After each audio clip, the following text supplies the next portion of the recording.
Baik, Assalamualaikum warahmatullahi wabarakatuh. Perkenalkan, nama saya Elsie Farkita dengan NIM A50125300160. Pada video kali ini saya akan menjelaskan mengenai konsep dasar teori perkembangan dan pertumbuhan. Selamat menyaksikan. Baik, yang pertama yaitu konsep perkembangan dan pertumbuhan.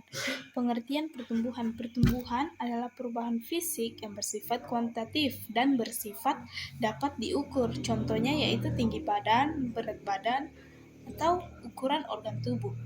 Yang kedua yaitu pengertian perkembangan. Perkembangan adalah perubahan fungsi dan kemampuan individu bersifat kualitatif atau tidak bisa diukur dengan angka. Contohnya yaitu kemampuan berpikir, emosi, dan sosial.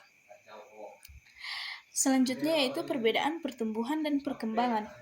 Perbedaan dari pertumbuhan itu menyangkut fisik dan kuantitatif, sedangkan perkembangan itu bersifat psikologis atau kualitatif, tetapi keduanya ini saling berkaitan. Yang selanjutnya itu prinsip-prinsip perkembangan. Prinsip-prinsip perkembangan yang pertama yaitu berkelanjutan, artinya terjadi sepanjang hayat. Yang kedua bertahap, dari tahap sederhana menjadi tahap kompleks. Yang ketiga yaitu berurutan, tidak bisa langsung meloncat ke tahap yang berikutnya, dia berurutan. Yang keempat yaitu dipengaruhi faktor internal dan eksternal. Yang kelima memiliki pola yang sama tetapi berbeda kecepatan tiap individu. Yang terakhir yaitu menuju kematangan atau kemandirian. Faktor yang mempengaruhi perkembangan ada dua. Yang pertama faktor internal, atau dalam faktor internal ini meliputi genetik atau keturunan, kondisi fisik, kesehatan atau hormon, inteligensi, bakat, dan minat. Faktor yang kedua yaitu faktor eksternal atau faktor yang dari luar. Contohnya seperti lingkungan keluarga, pendidikan atau sekolah, teman sebaya, budaya dan masyarakat, atau status ekonomi. Yang keempat yaitu teori-teori perkembangan. Yang pertama yaitu teori psikoanalisis. Tokoh dari teori psikoanalisis yaitu Sigmund Freud dan Erik Erikson. Mereka memiliki konsep yaitu perkembangan dipengaruhi oleh dorongan bawah sadar. Freud menerangkan bahwa tahap psikoseksual meliputi oral, anal, falik, laten, dan genital, sedangkan Erikson tahap psikososial yaitu kepercayaan versus ketidakpercayaan dan lain-lain. Kelebihan dari teori psikoanalisis yaitu menjelaskan pentingnya pengalaman masa kecil, memperhatikan aspek emosi dan kepribadian. Dari teori psikoanalisis memiliki kelemahan. Yang pertama yaitu sulit dibuktikan secara ilmiah. Yang kedua terlalu menekankan faktor seksual.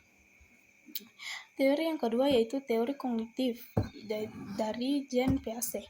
Konsepnya yaitu perkembangan terjadi melalui proses berpikir dan memahami. Tahapan-tahapannya itu yaitu ada 4 tahapan. Yang pertama sensori motor, praoperasional, operasional konkret, dan operasional formal. Kelebihan dari teori ini yaitu menjelaskan perkembangan intelektual secara sistematis, mudah diterapkan dalam pendidikan, dan kelemahannya yaitu kurang memperhatikan faktor sosial, tahapan dianggap terlalu kaku. Yang ketiga yaitu teori behavioristik dari B.F. Skinner dan John B. Watson. Perkembangan dipengaruhi oleh lingkungan dan stimulus. Perilaku dibentuk melalui penguatan atau reward atau hukuman. Kelebihan dari materi teori behavioristik yaitu mudah diamati dan diukur. Yang kedua, praktis dalam pembelajaran. Selanjutnya, kelemahannya itu mengabaikan proses mental, terlalu fokus pada perilaku luar. Yang terakhir, teori humanistik dari Abraham Maslow dan Carl Rogers. Manusia memiliki potensi untuk berkembang secara optimal, menekankan aktualisasi diri. Kelebihannya yaitu fokus pada potensi dan nilai positif manusia. Yang kedua yaitu mendukung pengembangan diri. Nah, kelemahannya yaitu kurang konkret dan sulit diukur. Yang kedua terlalu idealis. Nah, kesimpulan dari materi yang telah saya sampaikan bahwa perkembangan adalah proses kompleks yang dipengaruhi oleh banyak faktor. Setiap teori memberikan sudut pandang berbeda. Semua teori saling melengkapi dan memahami manusia secara utuh.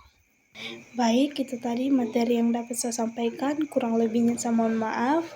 Atas perhatiannya, saya ucapkan banyak terima kasih. Wassalamualaikum warahmatullahi wabarakatuh. Dadah.